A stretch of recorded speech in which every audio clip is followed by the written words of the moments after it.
नमस्कार हजुरहरुमा चाहिँ म आज एउटा यस्तो टपिकको बारेमा भन्न गइरहेछु जुन टपिक चाहिँ हामी सबैले भोग्ने गरेको हुन्छौं हैन रिस अथवा एंगर हाम्रो जीवनमा हैन अहिले हाम्रो जीवनमा यो रिस भन्ने कुरा चाहिँ प्रत्येक नेपालीले भएको हो हामी जल्ला पनि रिस उठ्छ है हामी के हुन्छ भने कति जनाले चाहिँ के हुन्छ अलिकति सानो कुरा हैन तपाईले केही भनिहाल्नु हो भने एकदम हामीलाई झनक्कै रिस उठ्ने के एकदमै त्यो पारा तातेर आउँछ भन्छ नि त्यो एकदमै त्यस्तो रिस कसैमा चाहिँ यस्तो धेरै रिस हुन्छ नि त्यो रिसलाई चाहिँ कसरी हामीले कम गर्ने हैन अथवा त्यसलाई कसरी शान्त पार्ने आफूलाई त्यसबारे चाहिँ म तपाईहरु माझ भन्न गइरहेको छु हैन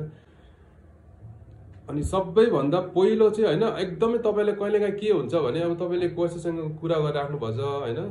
अनि के सानोतिनो कुरामा केही डिस्कस पर्यो अरे हैन त्यो डिस्कस पर्दाखेरि एकदम तपाईको कुरालाई चाहिँ उहाँहरूले सुनिदिनु भएन अथवा त्यो कुरालाई गलत मान्नु भयो भने चाहिँ के हुन्छ तपाईलाई एकदम बढी रिस उठ्छ अनि तपाईले एकदम बढी रिस उठ्यो भने चाहिँ के गर्नुपर्ने हुन्छ तपाईले नि सबैभन्दा पहिला 3 चोटी एकदम गहिरो सास लिनुपर्छ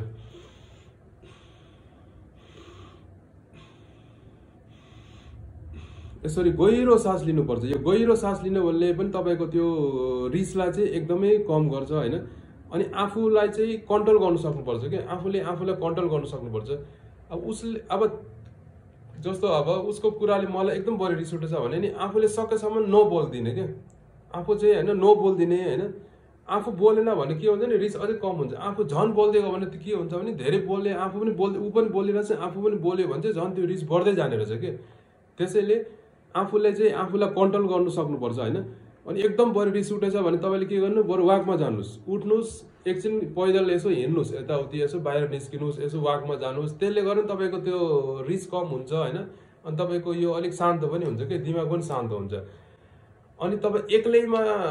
अब कहिलेकाहीँ के हुन्छ भने एकदम बढी रिस उठेछ भने तपाईले अर्को उपाय एउटा के छ भने तपाईले एक्लैमा कोठामा जानुस् र तपाईले गीत गाइदिनुस् के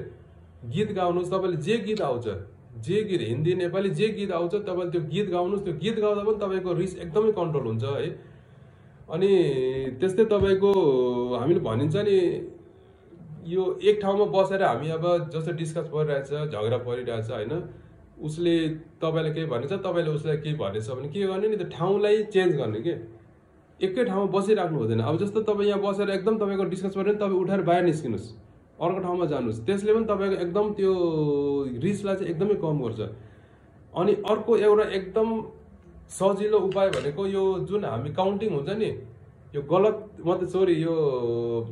उल्टा काउन्टिङ गर्नु अरे के जस्तो तपाईको 10 9 8 7 6 5 4 यस्तो गर के जस्तो 100 वटा पनि हैन या तपाईले 50 वटा 49 48 48 46 45 यस्तो गर्दै तपाईको उल्टा गिन्ती गर्नु अरे त्यो उल्टा गिन्ती गर्दै गएपछि पनि तपाईको जब त 50 देखि 1 सम्म आइपुग्नु हुन्छ नि तपाई आफैले थाहा पाउनुहुन्छ तपाईको त्यो रिस्क कति कम भइसक्यो हुन्छ के है अनि त्यस्तै तपाईको अर्को उपाय भनेको चाहिँ यो गीत पनि हो हैन तपाईलाई एकदम मन पर्ने गीत छ भने त्यो गीतलाई पनि सुन्नुस् एकछिन गएर त्यो गीतले पनि तपाईको रिसलाई एकदमै कम गर्छ है त